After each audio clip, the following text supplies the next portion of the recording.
महाकुंभ से पहले मुख्यमंत्री योगी आदित्यनाथ लगातार प्रयागराज का दौरा कर रहे हैं। आज एक बार फिर मुख्यमंत्री योगी आदित्यनाथ प्रयागराज पहुंचने वाले हैं। महाकुंभ की तैयारियों को नजदीक से देखेंगे। इसके पहले हमने देखा था कि कमी होने पर अधिकारियों को निर्देश दिए गए थे कि जल्द से जल्द काम पूरा किया जाए। आज 31 दिसंबर को कई कामों की डेडलाइन भी दी गई थी कि 30-31 दिसंबर तक कई काम है जिसे पूरा कर लिया जाना है, और उन्हीं कामों को देखने के लिए आज मुख्यमंत्री योगी आदित्यनाथ पहुंच रहे हैं महाकुंभ की तैयारियों का जायजा लेने के लिए। मुख्यमंत्री थोड़ी देर में आज यहां पहुंचने वाले हैं। बता दें आपको कि पिछले एक महीने में मुख्यमंत्री कई बार प्रयागराज पहुंच चुके हैं दौरा करने के लिए। और खबर पर जानकारी के लिए हमारी सहयोगी महिमा हमारे साथ जुड़ गई है। महिमा, देखिए जिस तरीके से प्रयागराज का जब हम जिक्र कर रहे हैं, संगम नगरी बेहद खूबसूरत नजर आ रही है और सीएम योगी आदित्यनाथ भी पहुंच चुके हैं तैयारियों का जायजा लेने के लिए। अपडेट दीजिएगा। बिल्कुल, सीएम योगी आदित्यनाथ 11 बजे हेलीपैड पहुंचेंगे और उसके बाद फिर नैनी वो जाएंगे और यहां पर बायोगैस ट्रीटमेंट प्लांट है, उसका शुभारंभ भी सीएम योगी आदित्यनाथ करने वाले। इस वक्त बोर्ड पर हमारी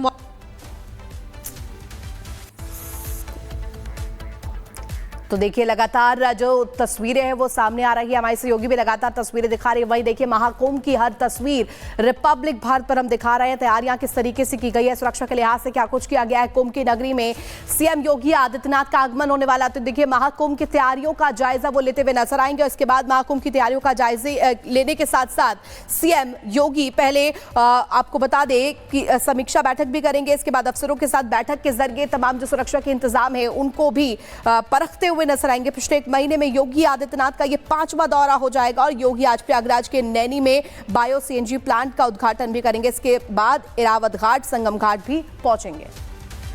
तो महाकुंभ शुरू होने में 13 दिन का वक्त अब बच गया है, यानी कि 13 जनवरी 2025 से महाकुंभ की शुरुआत हो जाएगी। शाही स्नान की शुरुआत हो जाएगी और उससे पहले मुख्यमंत्री योगी आदित्यनाथ लगातार प्रयागराज पहुंच रहे हैं और लगातार तैयारियों का जायजा लेते हुए नजर आ रहे हैं। और यही वजह है कि एक महीने में 5वीं बार मुख्यमंत्री योगी आदित्यनाथ आज प्रयागराज पहुंच रहे हैं। यहां नैनी में बायो सीएनजी प्लांट का वो उद्घाटन करेंगे। इसके अलावा गंगा सेतु के पास स्टील ब्रिज का भी वो निरीक्षण करते हुए नजर आएंगे। जानेंगे कि अब तैयारियां कहां तक पहुंची है। तो देखिए दिव्य, भव्य और विहंगम महाकुंभ की तैयारियां तो हो ही चुकी है। सीएम योगी आदित्यनाथ भी पहुंचेंगे और ऐसे में तैयारियां किस तरीके से खूबसूरत की जा रही है संगम नगरी में और इस वक्त क्या कुछ नजारा है आपको रिपोर्ट के जरिए दिखाते हैं।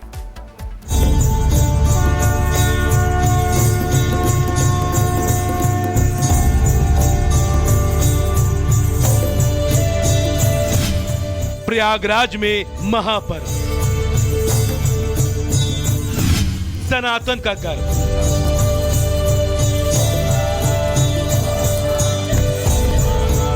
महाकुंभ के त्योहार की ये अनोखी तस्वीरें निश्चित ही आपको हिंदू होने के गर्व से भर देंगी। 12 साल बाद लग रहे इस महाकुंभ के लिए ये सुनिश्चित किया जा रहा है कि इस बार कुंभ कुछ ऐसा हो जो लोगों के जीवन में कभी न मिटने वाली छाप छोड़ जाए। और जिस संख्या में अखाड़े और संत इस महापर्व के लिए पहुंच रहे हैं वो बता रहा है कि इस बार कुंभ सच में बेहद अनोखा होने वाला है।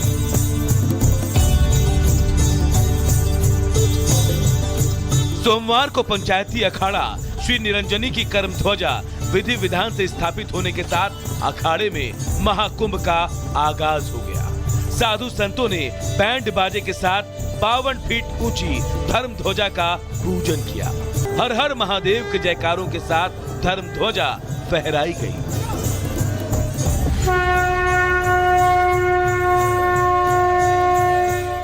कार्यक्रम में सभी 13 अखाड़ों के प्रतिनिधि और मेला पुलिस प्रशासन के अधिकारी शामिल रहे। इस दौरान ड्रोन से निगरानी की गई। पंचायती अखाड़ा श्री निरंजनी की धर्म ध्वजा स्थापित हो चुकी है। पूरे विधि विधान के साथ, पूजा पाठ के साथ और मंत्रोच्चार के बाद अब धर्म ध्वजा स्थापित कर दी गई है। साधु संतों ने बैंड बाजे के साथ 52 फीट ऊंची धर्म ध्वजा का पूजन किया। हर हर महादेव की जयकारे हुए और इसी के साथ धर्म ध्वजा फहरा दी गई है। इसमें 13 अखाड़ों के सभी प्रतिनिधि भी शामिल होते हैं और इसी के साथ पूजा पाठ भी किया जाता है। चरण पादुका भी इसके बाद मंदिर प्रांगण में स्थापित कर दी जाएंगी, लेकिन अभी आपको दिखा रहे हैं यहाँ साधु संत भी मौजूद हैं और धर्म ध्वजा स्थापना कार्यक्रम में शामिल हुए हैं।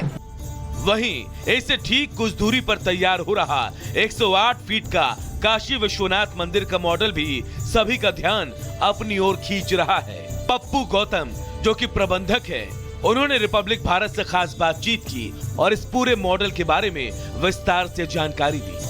12 ज्योतिर्लिंग है, 12 ज्योतिर्लिंग से स्पर्श करके वहाँ की जितने नदियाँ सबको जल से वो करके मंत्रोच्चार से करके तब वो यहाँ की शिवलिंग रखी जा रही है।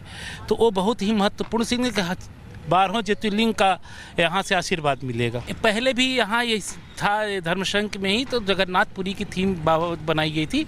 इस बार एक नया प्रयोग महाराज जी द्वारा सोचा गया कि इसको हम यहीं जितने श्रद्धालु हैं जो 12 ज्योतिर्लिंग नहीं दर्शन किए, 12 ज्योतिर्लिंग का दर्शन एक जगह से कर लें। महाकुंभ में आने वाले श्रद्धालु न केवल देश से आते हैं बल्कि विदेशों से भी आते हैं जो सनातन के बारे में जानते हैं। और इसी के साथ कई अखाड़ों में कुंभ के दौरान योग भी कराया जाएगा।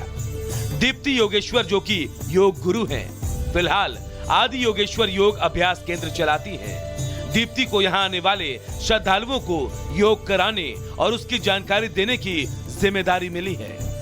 प्रयागराज संगम तीर्थ की इस पावन धरती पे आने वाले इस महाकुंभ में जो दिव्य कुंभ भव्य कुंभ है, यहाँ योग का अभ्यास निरंतर चलता रहेगा। पूरे 45 दिन जब तक स्नान आखिरी नहीं हो जाता तब तक हम सभी मिलकर यहाँ पर योग का अभ्यास करेंगे और जन जन तक योग की अलख जगाएंगे। स्वास्थ्य रक्षणम, प्रत्येक व्यक्ति के स्वास्थ्य की रक्षा करना यही हमारा धर्म है, यही सनातन है, यही इस महाकुंभ का उद्देश्य है। योग से बढ़िया कोई चीज़ नहीं है। अगर आदमी को अपना सर्वांगीण विकास करना हो, अगर उसका आदमी को शारीरिक विकास करना हो, मानसिक विकास करना हो, आध्यात्मिक विकास करना हो, तो उसे जो है योग की शरण में जाना चाहिए। ठीक 13 दिन बाद महाकुंभ का पहला शाही स्नान होगा और यहीं से भव्य महाकुंभ की शुरुआत हो जाएगी। ऐसे में सनातन के इस भव्य पर्व को सनातन का सबसे बड़ा गर्व बनाने के लिए पुरजोर कोशिश जारी है। Bureau report, Republic Bharat.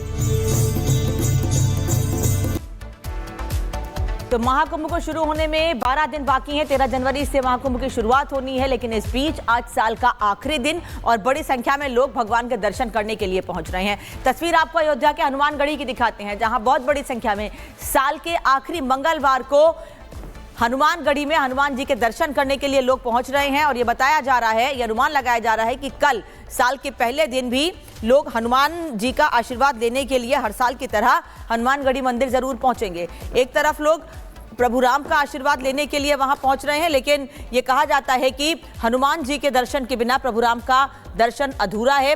और इस साल क्योंकि प्राण प्रतिष्ठा को भगवान राम की मूर्ति के 1 साल होने वाले हैं, तो ऐसे में बड़ी संख्या में श्रद्धालु वहां नए साल पर तो पहुंचते ही हैं, लेकिन इस बार लोग बड़ी संख्या में और पहुंच रहे हैं, क्योंकि पिछले साल जो लोग प्राण प्रतिष्ठा के मौके पर अयोध्या नहीं पहुंच सके थे, वो प्रभु श्री राम का दर्शन करें और वहीं हनुमानगढ़ी जाकर भगवान हनुमान का, बजरंगबली का आशीर्वाद ले सकें।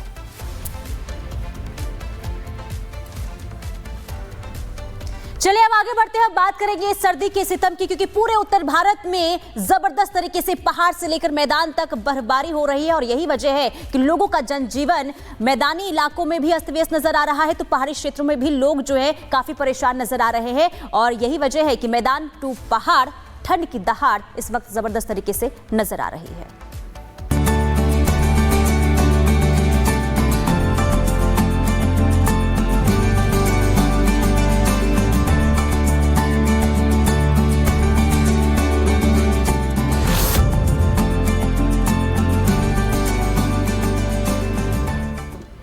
तो देखिए, मैदान टू पहाड़ बेहिसाब सर्दी जो है वो लोगों के लिए अब सितम बन चुके हैं। जम्मू कश्मीर, हिमाचल प्रदेश और उत्तराखंड की बात करें तो भारी बर्फबारी हो रही है। पहाड़ों में बर्फबारी से उत्तर भारत पर भी इसका असर पड़ रहा है, यानी कि मैदानी इलाकों पर भी असर पड़ रहा है। सर्दी का सितम बढ़ रहा है, लेकिन पहाड़ों पर सैलानी जो है वो लगातार पहुंच रहे हैं और बर्फबारी का जमकर लुत्फ भी उठा रहे हैं, आनंद ले रहे हैं।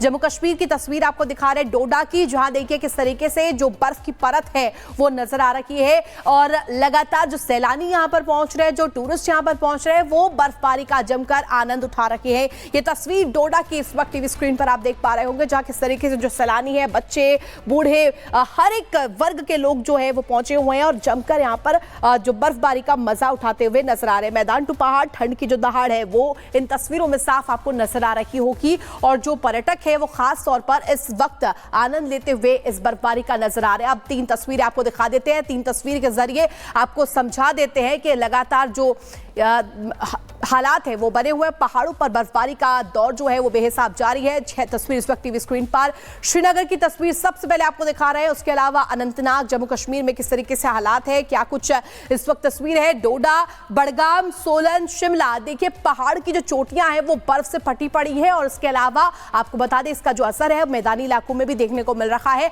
पहाड़ों